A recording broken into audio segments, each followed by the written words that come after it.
하나님이 받으시는 최고의 감사가 무엇일까 고민하면서 주님이 우리에게 받으시는 최고의 감사는 우리가 삶 속에서 하나님의 은혜에 범사에 감사하는 것, 이것이라고 생각이 됩니다. 왜냐하면 이 범사에 감사하라는 말씀은 데살로니가 전서 5장에 있는데, 데살로니가 전서는 재림의 신앙을 기다리는 자들에게 어떤 삶이 참으로 다시 오실 예수님을 기다리는 참된 삶이냐에 대해서 말씀하고 있습니다. 근데 데살로니가 전서 5장에 보면 다시 오실 주님을 맞이하기 위해서 우리가 어떤 삶을 살아야 되느냐, 그것은 항상 기뻐하고 쉬지 말고 기도하며 범사에 감사하는 것이 다시 오실 그 주님을 맞이하는 참된 아름다운 믿음의 모습이라고 이렇게 말씀을 하고 있어요. 그러니까 여러분, 이 범사에 감사하는 것이 우리의 모든 삶 속에서 감사하는 것이 주님이 원하시는 아름다운 재림의 신앙인데, 여러분 어떻게 하면 우리가 범사에 감사할 수 있을까요? 범사에 감사한다는 것은 단순하게 그냥 범사에 감사해야지 이렇게 우리가 여겨서 하는 것이 아니라, 범사에 감사하는 것은 사실은 우리가 성령 충만한 영적인 이 상태를 유지하지 못하면 도무지 할 수 없는 것이 범사에 감사합니다. 왜냐하면 우리의 삶 속에 너무나도 힘들고 어려운 일들이 많이 있기 때문입니다. 그래서 우리는 주님 앞에서 여러 가지 많은 상황들이 있고 어려움이 있지만, 그래도 감사할 수 있는 비밀은 성령께서 우리에게 감사할 것들을 깨달을 수 있는 하나님의 은혜를 주시고, 그럴 때 감사할 수 있어요. 이걸 좀 더 바꿔서 표현을 하면, 사실 여러분 우리의 이 삶의 현장에는 많은 어려움들이 있지만 우리가 그래도 감사할 수 있고 범사에 감사할 수 있는 이유가 있다면, 그것은 하나님께서 지옥 갈 수밖에 없는 우리, 죄로 말미암아 멸망할 수밖에 없는 우리를 위해서 하나님이 너무 사랑하시는 독생자 아들 예수님을 우리를 위해서 우리를 내어주시고, 그 예수님이 십자가에 우리를 위해 대신 저주받으시고 고난받으심으로 인해서 지옥 갈 우리가, 멸망받을 우리가 영원한 생명을 얻게 해주시고 영생에 들어갈 수 있는 축복을 주시는 이 은혜를, 자신의 독생자까지, 사랑하는 독생자를 희생해서라도 우리를 살리고 구원하시는 그 은혜와 사랑을 우리가 받았기 때문에 감사해야 되며, 그 사랑의 역사와 그 사건은 과거형의 2000년 전으로 끝나는 것이 아니라 지금도 그 사건은 우리에게 계속 이어지는 계속적인 사건이요, 지금도 그 사랑이 우리에게 이어지고 있다는 거예요. 문제는 뭐냐면, 그 하나님의 독생자를 죽이기까지, 가장 사랑하시는 아들을 죽이면서까지 우리를 살리고 우리에게 은혜와 감사를 주시는 이 감사의 사건이 우리에게 깨달아지지 못하고 느껴지지 못할 뿐이지, 그 주님의 보이지 않는 하나님의 은혜의 손길, 감사의 손길은 지금도 우리에게 계속되고 있고 사건을 이루어지고 있다는 거예요. 여러분 한번 이렇게 더듬어 봅시다. 하나님의 사랑이 지금도 독생자를 주기까지 나를 사랑하는 그 사랑이 지금도 내 삶의 현장에 다가오고 있음을 믿으십니까? 예, 여러분 이것은 은혜 떨어지고 성령 충만이 사라지면 그것이 보이지 않아요. 성경에 보면 요셉이 그 형들의 미움을 받아가지고 여러분 죽임을 받기 위해서 구덩이에 빠집니다. 예, 그 야곱이 살던 그 당시는요, 이 물을 저축하기 위해서 구덩이를 팠어요. 그러면 그곳은 제가 이번에도 성지를 가보니까 대부분 뭐냐면 옛날에 우리는 우물을 만들었지만 거기는 그 재질이 그 사암이라고 표현을 하면 되는데,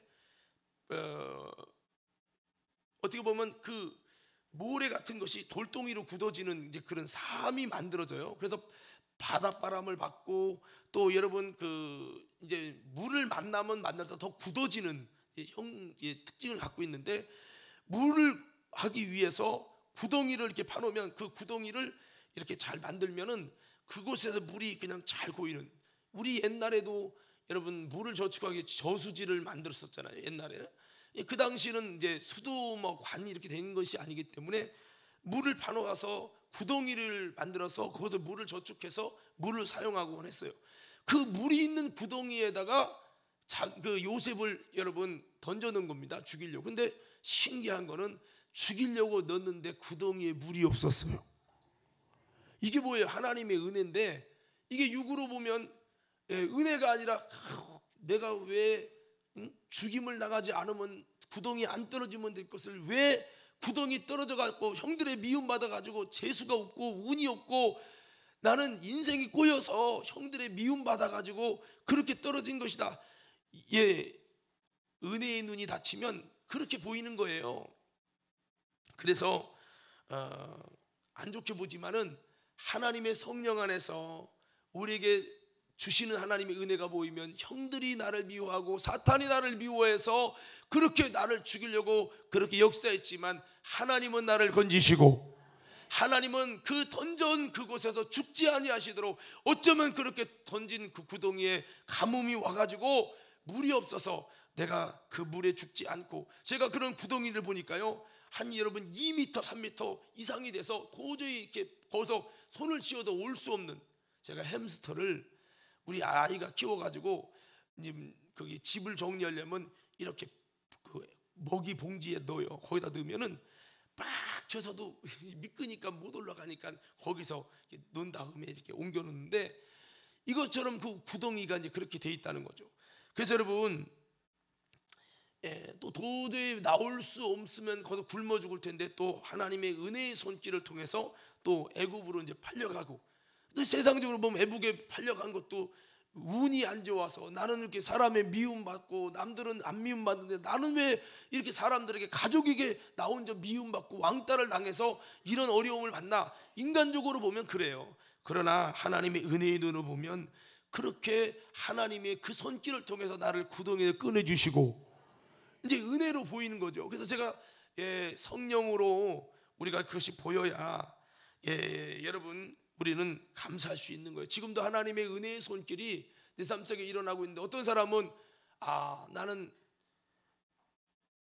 운이 안 좋아서 이렇게 됐다 그렇게 여길 수도 있지만, 은혜의 눈으로 열려서 성령으로 열려서 보면요 그것이 하나님이 내게 베푸시는 보이지 않는 하나님의 감사의 사건임을 기억하며 범사에 우리는 감사할 수 있는 은혜가 임하는 줄로 믿습니다. 그래서 범사의 감사는 성령 충만한 상태를 유지할 때 할 수 있는 것이기 때문에, 그렇지 않으면 감사할 수 없고 다 짜증이 나고요. 여러분 나 인생은 왜 이런가 자꾸 하는 일마다 막 어렵게 되는 것입니다. 제가 이번에 성지순례를 갔다가 가기 전에 그런 얘기를 들었거든요. 그 예수님이 걸어가신 그 길을 걸을 때 보면 사람도 많고 그 길이 바닥이 고르지 못하고 미끄고 그러다 보니까 거기서 넘어져 오는 사람이 참 많다는 얘기를 들었어요. 그래서 조심하라고 얘기를 듣고, 저는 뭐 한번 그 이스라엘 쪽은 갔다 왔으니까 로마는 안 가봤지만, 그래서 이제 그런 마음을 가졌죠. 근데 가서 내가 이번에는 그냥 눈으로만 담지 않고 이걸 영상으로 좀 촬영을 해서 갖고 와야 되겠다 하고 짐볼을 들었습니다. 짐볼이라는 게 있어요. 그거 들고 이제 그 예수님이 걸어가신 그 길을 좀 담아보려고 그러다 보니까 그거 보다 보니까 바닥을 못 본 거예요. 그러다 보니까 이쪽은 그냥 그 휠체어로 갈 수 있는 길이 있고, 이게 요만한 길인데 거기에 반이 나눠진 거예요. 반은 계단, 반은 그냥 휠체어로 갈 수 있는 길. 근데 그 길 중앙으로 걷다가 그 계단이라고 쏙 들어가 있는 고기를 못 보고 내가 발을 헛디뎌갖고 이게 접질렸는데 이제 팅팅 부은 겁니다. 그것도 첫째 날에 하루에 18,000보씩 12,000보에서 18,000보씩 거니까 웬만한 등산 2시간 코스 이상이 되는 거죠. 근데 가만히 생각해 보니까 요셉이 생각나는 거죠. 이게 원래 발목이 이렇게 대부분 이렇게 되면은 접질리면 걷기도 어려운 데다가 이게 접질리는데 이게 보이자게 실금이 가면 그 상태에서 그냥 걸으면 이게 6개월도 가고 1년도 간다고 하더라고요. 그래서 그렇기 때문에 그러면 중단하고 엑스레이를 찍고 그냥 성지순례를 포기하고 비행기 타고 와야 된대요. 이게 이 정도로 이게 심각하답니다. 그러면서 나 걸을 수 있냐고, 조금은 걸을 수 있다고 그게 걷기 시작한 거예요. 그래서 그러면서 그날 접질려서 이게 팅팅 붓고 18,000보를 걸은 겁니다. 그러면서 매일 최소 12,000보, 15,000보씩 계속 걷는 거예요. 그러니까 이게 그러면 다리는 팅팅 붓죠. 그러니까 지금 가이드도 난리가 난 겁니다. 병원을 갈 수 있는 나 하나 때문에 그럴 수도 없고 포기할 수도 없고. 그래서 기도했어요. 하나님, 제발 이 접질는 단계 1단계는 그냥 부었다가 좀 시들어드는 단계, 2단계는 인대가 끊어진 단계, 3단계는 뼈가 금간 단계, 뭐 이런 식이 진행이 되더만요. 그래서 하나님 1단계가 되게 해주세요. 모두 마칠 수 있도록 해달라고 막 기도를 했어요.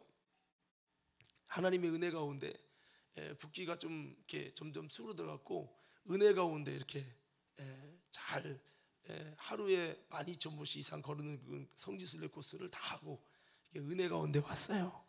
이제 어떻게 보면 넘어지지 않는 게 좋은 거지, 물론 맞는데 내 삶 속에 이런 위기가 오고 고난이 오고 여러분 어려움이 왔지만 그 어려움 속에서 나는 갇히고 무너지는 것이 아니라 어려움 중에도 하나님께 은혜를 구했을 때 도저히 걸을 수 없는 상황인데도 하나님이 걷게 해주시고, 그렇게 여러분 쉬어야 되는데 12,000보, 15,000보, 18,000보씩 걷는데도 다리가 점점 더 소생되는, 붓기가 빠지면서 소생되는 것도 하나님의 은혜인 줄로 믿습니다. 뭐를 말하는 겁니까? 범사에 감사라고 하는 이 부분이, 우리가 은혜 떨어지면요 남 탓으로 보이고, 은혜 떨어지면요 자꾸 짜증나고요, 은혜 떨어지면요 하나님이 내게 무슨 독생자를 주시기까지 나를 사랑하는 그 사랑의 그 사건은 과거형으로 끝나버리고 내게는 자꾸 짜증나고 힘들고 어려운 일이 보이는 거예요. 여러분 고린도서 2장에 보면, 여러분 우리에게 성령을 주신 것은 우리에게 세상의 영을 주지 않고 하나님으로부터 온 영을 주셨느니 그것은 우리에게 은혜로 주신 것들을 알게 하려 하십니다. 성령이 우리에게 역사하면요 내게 주신 은혜가 뭔지를 지금도 내가 눈으로 보이지 않는 하나님의 돕는 손길, 하나님의 은혜의 손길이 뭔지 보이고 깨닫고 알기 시작하기 때문에 주님의 은혜에 감사하게 되어지고, 그런데 그게 안 보이고 은혜가 떨어지면요 자꾸 뭐만 보입니까? 자꾸 여러분 운이 안 좋아, 이 사람 만나서 그래, 누구 때문에 그래, 자꾸 짜증이 막 올라오면서 힘들게 돼버리는 겁니다. 오늘 사랑하는 성도 여러분, 그래서 범사에 감사는 성령 충만한 은혜의 상태를 유지할 때 감사가 나오는 거예요. 오늘 저와 여러분들이 성령 충만한 상태를 유지해서, 그럼에도 불구하고 사탄이 여러분들을 미워해서 공격하고 바울을 공격하고 예수님을 공격한 것처럼 많은 어려움과 아픔을 주었을지라도 하나님은 여러분에게 은혜를 주시고, 여러분이 수렁에 빠진 고난의 인생을 살다 보면 만났을지라도 하나님이 여러분들을 위로해 주시고 힘을 주시고 손을 잡아서 끌어주시는 그 주님의 은혜의 손길을 우리가 깨닫고 보게 된다면, 우리는 그럼에도 불구하고 2000년 전에 독생자를 주시기까지 나를 사랑하신 그 사랑은 지금도 나의 삶 속에 사건으로 이루어지고 있고 역사된다는 사실을 깨달을 때 우리는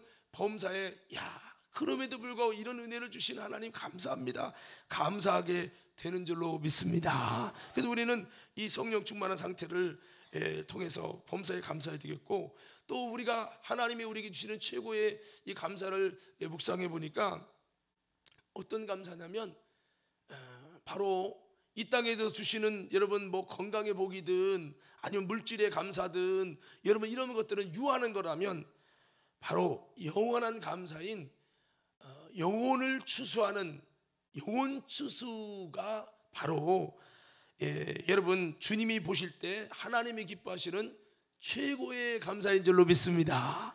왜입니까? 여러분 영혼 구원이라고 하는 이 부분은 우리에게 너무나도 중요한, 하나님이 우리에게 주시는 놀라운 영원한 것이기 때문입니다. 그래서 영혼을 살리는 이 전도의 열매, 이것은 영원한 감사라는 거죠.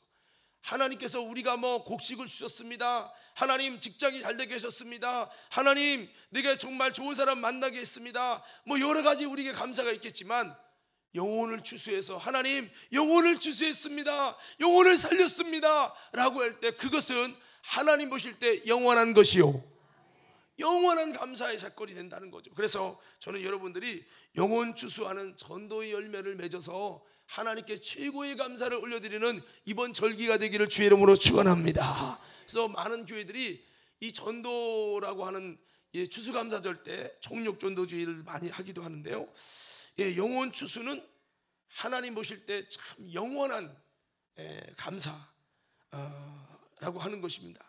그래서 우리가 좀 이 전도의 열매에 대해서 좀 오늘 좀 말씀을 좀 나누려고 합니다. 오늘 성경 본문의 말씀에 보니까 이 전도는 주님이 우리에게 주신 지상 명령이라는 겁니다. 예수님이 승천하시면서 너희는 가서 모든 족속으로 제자를 삼아서, 이 제자를 삼으라는 것은 그냥 제자가 됩니까? 복음을 듣고 복음 증거함을 받을 때, 복음을 듣고 마음속에 감동이 일어날 때 예수를 믿고 따르려는 다짐을 하게 되면서 전도할 마음을 갖게 되죠. 그래서 제자를 삼으라는 것은 복음을 증거해서 그 복음을 듣고 믿고 따라올 수 있는 제자를 만들려고 하는 것입니다. 그래서 이 전도는요, 주님이 주시는 놀라운 명령, 지상 명령이라는 거예요. 디모데후서 4장 1절에 8절의 말씀에도 사도 바울은 마지막 그가 죽어가면서 감옥에서 죽을 날을 기다리면서 그는 디모데에게 이렇게 말합니다. 하나님과 다시 오신 예수님 앞에서 그의 나라를 두고 엄히 명하노니 너는 주의 복음의 말씀을 전파하라. 때를 어떤지 못 어떤지 항상 이 일을 힘쓰라.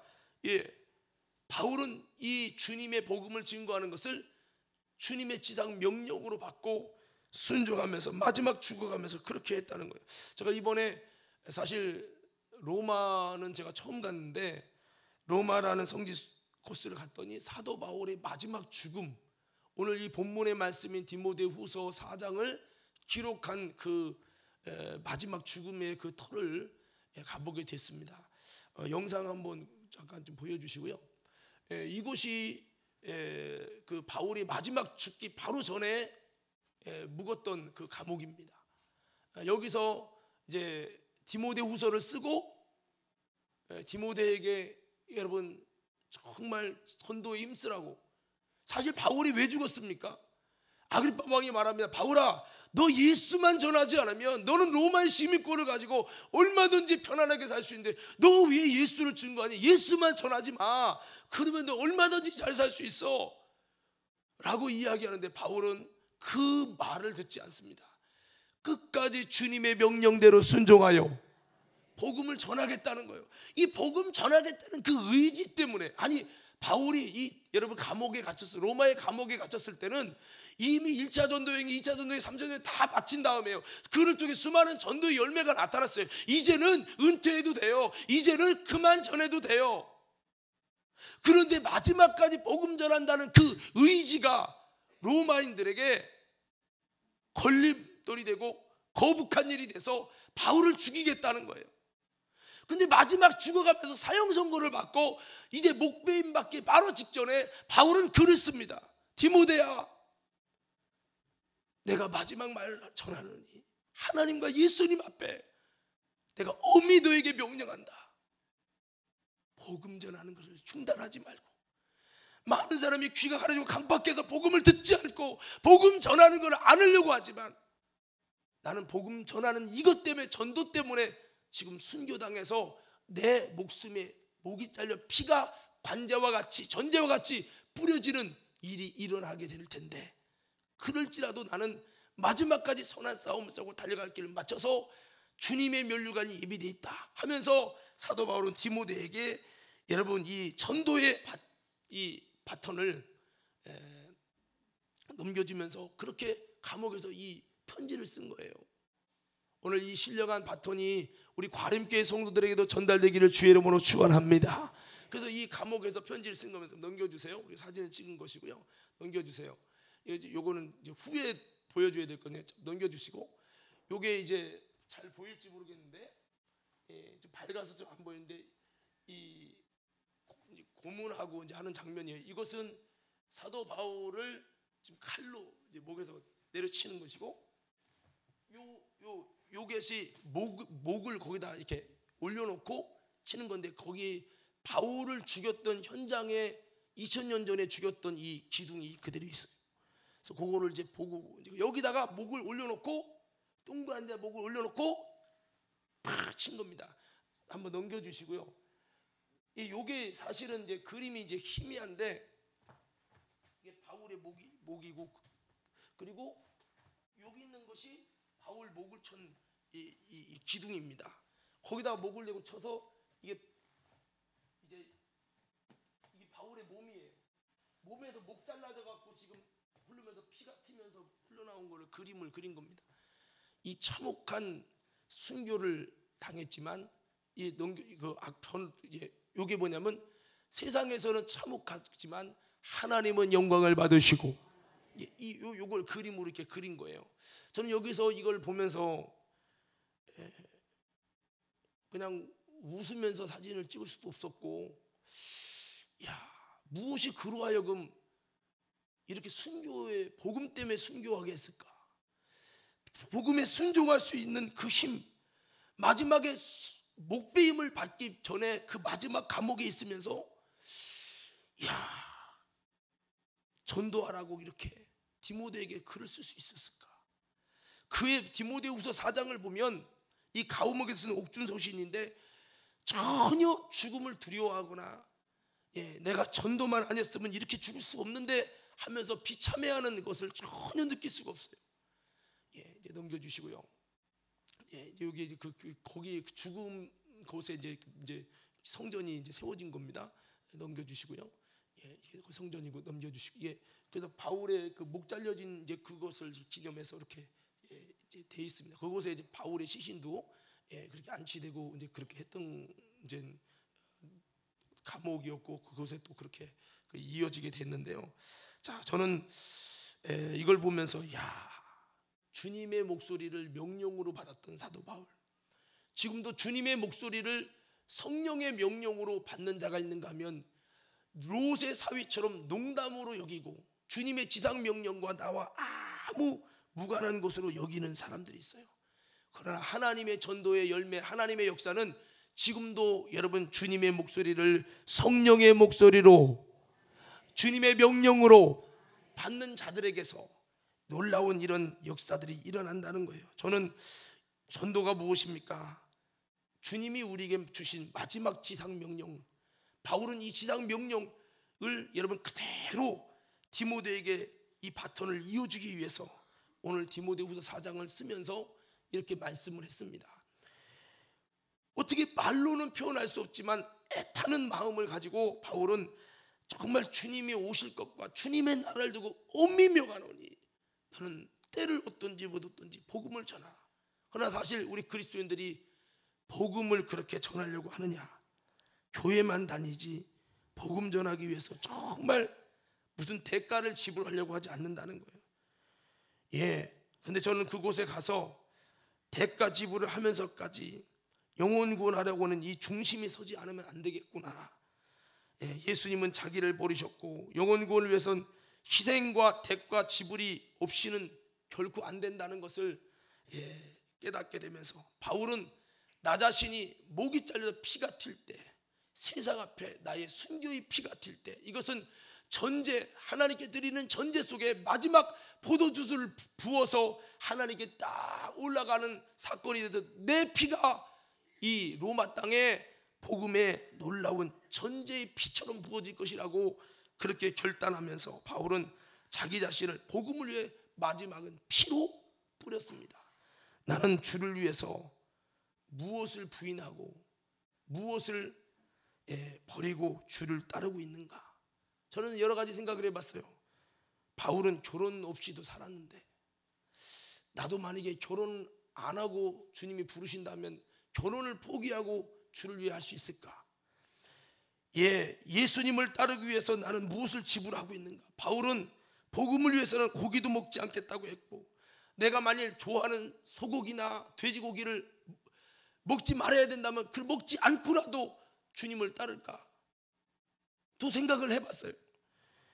먹는 것도 입는 것도 소유도 지위도 주를 위해 참으로 복음을 위해 부인할 수 있을까? 내가 예수 믿는데 목배임은 못 받아도 많은 것들을 지불하면서까지 복음을 위해 살 수 있을까라는 생각을 해보면서 정말 내 연약한 모습을 이렇게 돌아보게 됐습니다. 성도 여러분, 저와 여러분들이 바울처럼은 아닐지라도 주님의 그 복음 증거의 지상 명령을 우리도 바울처럼 어떻게 표현할 수 없잖아요. 여러분, 에덴 동산에 먹으면 정령 죽으리라고 주님이 말씀했지만 그 글로 기록되면 정령 죽으리라 그거예요. 그러나 정령 죽으리라고 말씀할 때 주님의 그 마음 속에, 그 심정 속에 애가 타는 먹으면 죽어 하는 주님의 애절한 진실이 담겼을 텐데 기록하면 정령 죽으리라요.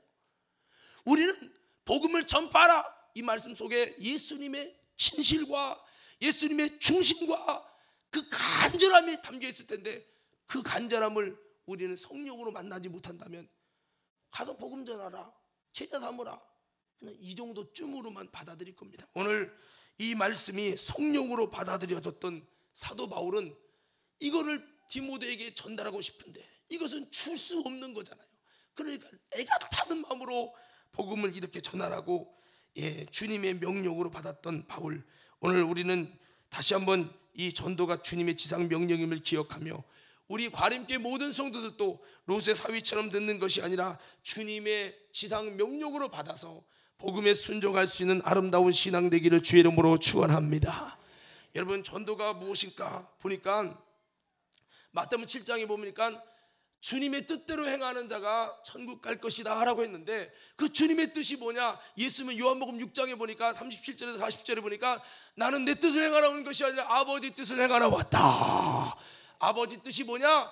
여러분, 내게 주신 자 중에 한 명도 빠짐없이 다 살리는 것인데 어떻게 살리자? 아들을 보고 믿는 자마다. 그래서 예수님은 아버지 뜻을 행하러 왔는데 우리도 어떤 신앙의 삶을 살아야 됩니까? 우리도 아버지 뜻을 행하는 주님의 뜻대로 사는 게 뭡니까? 한 영혼이라도 멸망하지 않고 구원받게 하는 것이요, 이 전도가 주님의 뜻대로 사는 비결이라는 거죠. 저와 여러분들이 너는 뭐하다 왔냐? 그냥 열심히 교회만 다니다 왔습니다가 아니라 정말 주님이, 예수님이 아버지 뜻을 이루기 위해 이 땅에 와서 아버지 뜻인 영혼 구원을 위해 힘쓴 것처럼 우리들도 영혼 구원에 힘쓰는 우리 과림교회 성도들에서 다시 한번 아버지 뜻대로 사는 자라고 인정받는 아름다운 신앙인들 되기를 주의 이름으로 축원합니다. 우리 옆 사람에게 한번 이렇게 인사합시다. 주님 뜻대로 사는 것은 영혼 구원의 전도의 삶입니다. 그리고 마가복음 1장 35절에서 39절의 말씀해 보니까 예수님은 전도하러 오셨다라고 그렇게 말씀을 하고 있습니다. 우리 성경 말씀 한번 띄워주시면 한번 다 같이 한번 보도록 하겠습니다. 함께 읽겠습니다. 시작.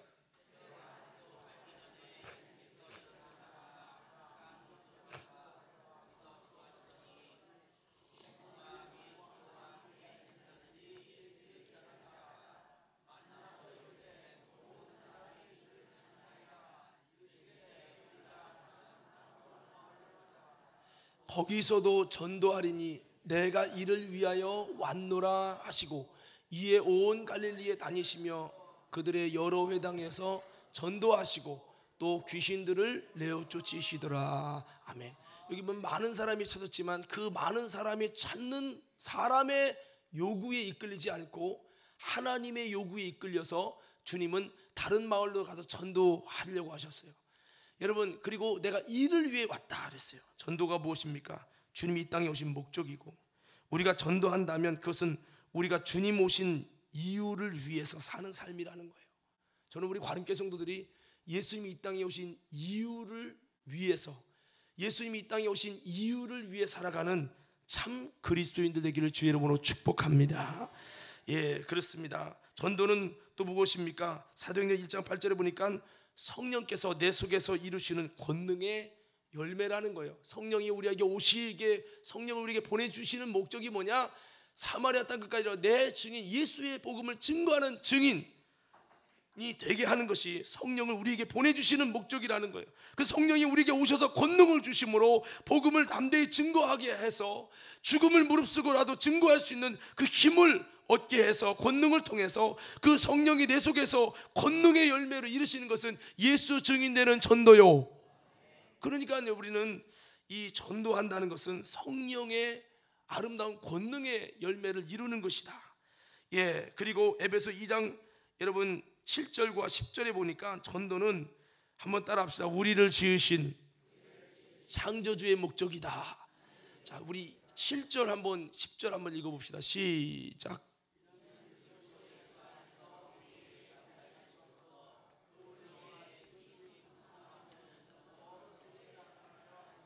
자, 본질상 진노의 자녀인 우리 7절, 진노의 자녀인 우리를 왜 주님께서 우리 행위가 아니라 은혜로 구원해 주셨냐?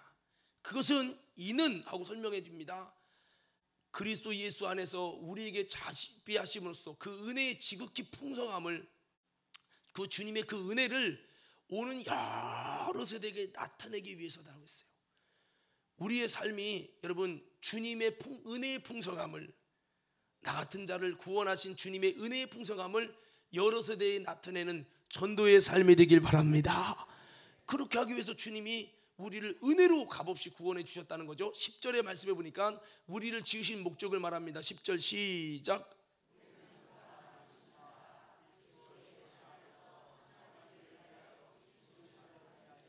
이 일은 하나님이 전에 예비하사 우리로 그 가운데서 행하게 하려 하심이라.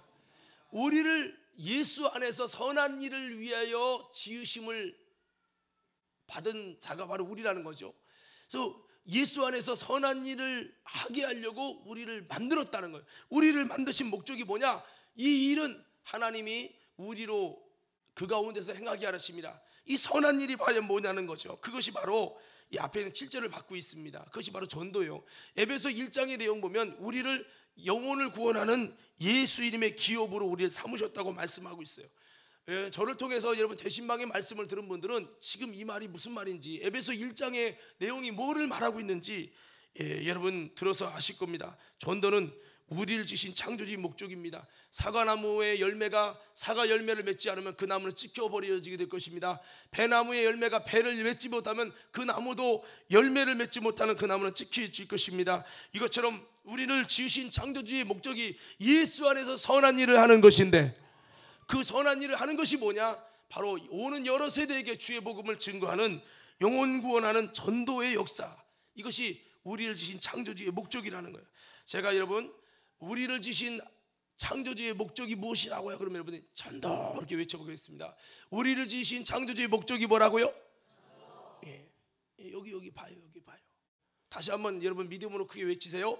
우리를 지신 창조주의 목적이 뭐라고요?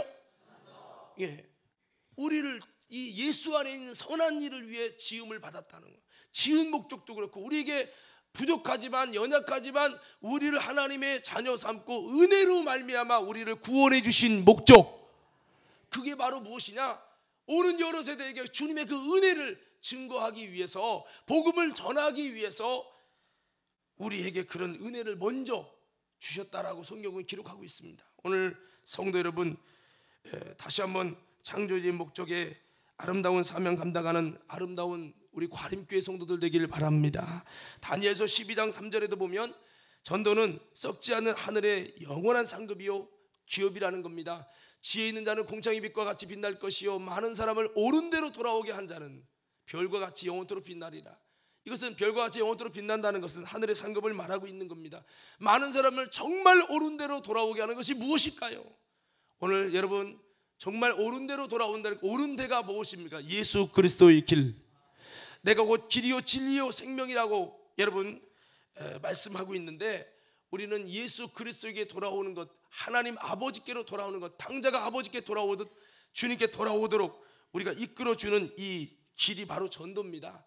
오늘 이 전도하는 것은 영원한 상급을 말씀하고 있어요. 빌립보서 3장 12절 14절 말씀에서도 보면 여러분 이 사도 바울이 나는 앞에 뒤에 행한 것들을 다 잊어버리고 앞에 있는 푯대만을 향해서 내가 전진한다. 그 푯대를 향해서 전진하는데 그것이 뭐냐? 하나님이 위해서 부르신 부름의 상이다. 이 부름의 상을 위해서 정말 여러분 내가 잡은 줄 여기지 않고 열심히 쫓아간다고 했는데 이것이 무엇입니까? 사도행전 20장 22절 24절 말씀을 보니까 그것이 바로 여러분 복음 증거라고 말씀하고 있습니다. 사도행전 20장 22절에서 24절 말씀인데요, 제가 한번 읽어드립니다. 보라, 이제 나는 심령의 매임을 받아 예루살렘으로 가는데 저기서 무슨 일을 만나는지 알지 못하노라. 오직 성령이 각 성에서 내게 증거하여 결박과 환난이 나를 기다린다 하시나 나여 달려갈 길과 주 예수께 받은 사명 곧 하나님의 은혜의 복음 증거하는 일을 마치려 하면은 나의 생명을 조금 더 귀한 것으로 여기지 아니하노라. 바울은 나의 달려갈 길, 마지막 그 길, 그 주님이 내게 주신 사명 바로 복음 증거라고. 이 전도가 여러분 주님이 주신 내게 주신 이 하나님의 부름의 상이요, 내가 달려갈 마지막 길이라고 말씀하고 있습니다.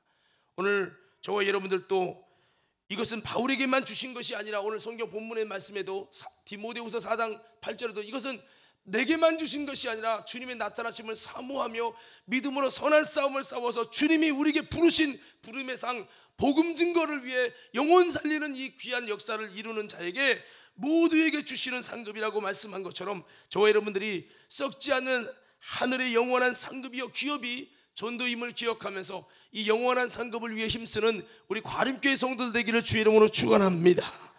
에베소 1장 11절 14절에도 우리에게 이 주신 기업에 대해서 말씀을 하고 있습니다. 에베소 1장 11절에서 보면 우리에게 주신 이 기업을 말씀하고 있는데 우리 한번 11절 다 같이 한번 읽어보십시다. 시작.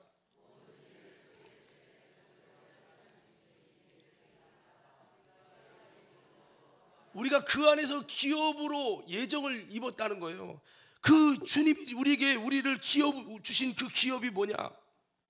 여러분 대신방 말씀을 들어본 분들은 여러분 아시겠지만 우리에게 주신 그 기업이 바로 전도를 하는 거예요. 아멘이십니까?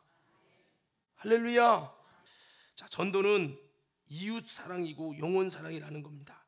누가복음 10장 29절에서 37절 말씀에 강도 만난 자의 이웃이 나오는데 그 강도가 예루살렘에서 여리고로 내려간다고 그랬어요. 그 예루살렘은 하나님의 사역지이고요, 예수님의 부활과 교회가 탄생되는 그 사역의 현장이고, 여리고는 세상의 풀이 오른 소돔 고모라 성처럼 세상의 문화와 세상의 풍요가 가득한 곳입니다. 예루살렘은 사역지지만 거기는 물이 별로 없는 곳이에요. 여리고는 물이 많은 곳입니다. 그 예루살렘에서 여리고로 내려가다가 강도를 만났다는 거예요. 이 말은 바꿔 말하면 하나님의 사명의 자리를 벗어버리고 세상의 풍요로움을 쫓아 내려가다가 강도, 성경의 요한복음 10장에 보니까 이 강도는 도적이라고 말씀하고 있습니다. 이 강도를 만나서 거반 죽게 됐다는 거죠. 그렇습니다. 하나님의 사명의 자리, 믿음의 자리를 벗어나서 세상으로 내려가다가 강도를 만난 이런 사람, 사단을 통해서 어려움을 당한 이런 사람을 구해주는 사람은 사마리아인도 레위인도 제사장도 아니라 사마리아 사람이죠. 오늘 저와 여러분들이 그 사마리아 사람처럼 악한 원수 마귀 사단을 만나서 죽어가는 영혼을 우리가 살리는 일을 감당할 때 저와 여러분들이 놀라운 참된 이웃사랑과 이것이 바로 영혼 사랑으로 이어지게 되면서 귀한 사명을 감당하는, 주님이 너도 가서 이렇게 행하라, 이웃사랑, 그 이웃사랑이 무엇입니까? 결국에는 강도 만나서 하나님의 믿음의 자리에서 세상으로 내려가는, 세상의 풍요를 위해 내려가는, 여리고로 내려가는 그런 자들을 다시 복음을 통해서 영혼을 살려주는 것, 이것이 진정한 이웃사랑이요. 그렇기 때문에 이 복음서를 봐도 여러분 이웃사랑이 바로 영혼사랑이고 그것이 바로 전도라는 거죠. 여러분 끝으로 전도는 천하보다 귀한 영혼을 살리는 것이라는 겁니다. 그래서 마태복음 16장 26절 한번 다 같이 보시겠습니다. 자, 우리 함께 읽겠습니다. 시작.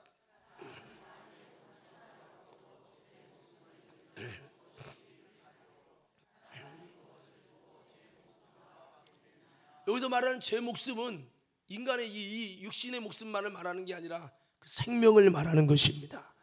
모든 것을 얻고도 영혼의 목숨인 그 생명을 잃어버리면 무슨 유익이 있으리요.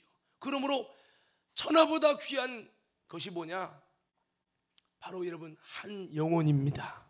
그 생명을 살리는 것입니다. 그래서 우리가 전도는 천하보다 귀한 영혼을 살리는 것이고, 자 여러분 제가 이제 외치면 믿음으로 아멘 하세요. 전도는 주님의 지상 명령이고, 전도는 주님의 뜻대로 사는 것이요, 전도는 예수님이 이 땅에 모신 목적이며 주님 오신 이유를 위해서 사는 삶이요, 전도는 성령께서 내 속에서 이루시는 권능의 열매요, 전도는 우리를 지으신 창조주의 목적이요, 전도는 썩지 않는 하늘의 영원한 상급이요 기업이요, 전도는 이웃사랑이고 영혼사랑이요, 전도는 천하보다 귀한 영혼을 살리는 것입니다.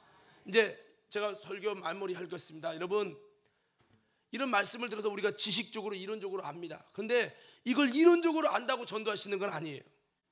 사도 바울이 이걸 이론으로 알아서가 아니라 사도 바울이 성령으로 주님의 이 모든 마음들을, 주님의 그 뜻을 여러분 마음속에 성령으로 받았기 때문에 이 전도할 힘이, 전도할 사명이, 전도할 믿음이, 전도할 주님의 심정이, 전도할 주님의 권능이 그 속에서 여러분 일어났고, 그 주님의 전도를 위해 부르시는 그 부르심을 만났기 때문에 사도 바울은 여러분 이렇게 주님의 지상이요 주님의 뜻대로 사는 것, 이것에 대한 가치를 느끼면서 이렇게 살 수 있었던 거예요.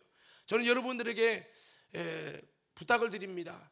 우리가 많이 듣고 머리로 알지만 이게 이 말씀을 듣고 농담으로 여기는 인생이 있는가 하면, 이 말씀을 듣고 사명으로 알고 이것에 매여서 세상에 매이는 게 아니라 하나님의 뜻에, 주님의 심정에, 복음에 매여서 몫을 내놓고라도 은퇴해도 되고 그만 전도해도 되는데, 복음 때문에, 전도 때문에 죽는 그 삶이 하나님 앞에 선한 믿음의 선한 싸움으로 달려가는 참된 길임을 고백하며 디모데에게 증거했던 것처럼, 여러분 그냥 농담으로 여기면서 지나가는 삶이 있는가 하면 하나님의 귀한 사명으로 여기고, 그 하나님의 명령으로 받고, 여러분 정말 나의 기업으로 받고, 여러분 너무나도 귀중한 사건으로 받아들여서 움직이는 성령의 사람이 있는데, 저는 그 바울의 여러분 마지막 죽어가는 현장에서 무엇이 그로 하여금 복음 때문에 죽게 했을까?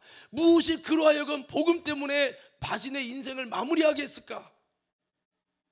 그것은 바로 성령의 사람이었기 때문에 그게 가능하다는 거예요. 육의 사람은 못해요. 그래서 우리는 다시 한번 오늘 이 모든 말씀들이 우리에게 정말 전도의 열매를 맺게 하는 주님의 놀라운 능력으로 작용되기 위해서 다시 한번 우리들도 성령 안에서 여러분 주님의 목소리를 듣고 성령 안에 복음에 매이고, 성령이 내게 나를 부르시는 주님의 목소리로 여러분 우리가 다시 한번 이 주님의 목소리가 들려지는 신앙이 돼서 다시 한번 우리가 전도의 열매를 맺는 바울 같은 생애가 되고, 이 바울이 디모데에게 전달하는 이 놀라운 신령한 복음 증거의 전도의 이 신령한 바톤이 저와 여러분에게도 이어져서 하나님 앞에 아름답게 영혼 구원의 열매를 맺는 저와 여러분 모두가 되기를 주의 이름으로 축원합니다.